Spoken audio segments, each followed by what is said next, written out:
Johannes 17 vers 13.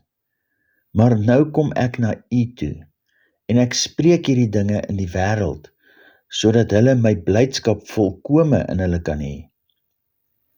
Hulle my blydskap volkome in hulle kan hê. Jesus se blydskap is om die liefde van die Vader tot die mensdom te begryp. Jesus te erken as die Seun van God wat gesterf en opgestaan het uit die dood en in daardie orde in Jesus se vergifnis te leef. Erken Jesus in die Vader. Erken die Vader in die Seun. Erken die Heilige Gees saam met Vader en Seun as een in jou. Laat Jesus en die Vader uit jou en deur jou lewe na buite, deur die Heilige Gees. Laat dit sigbaar word wie jy is in Christus.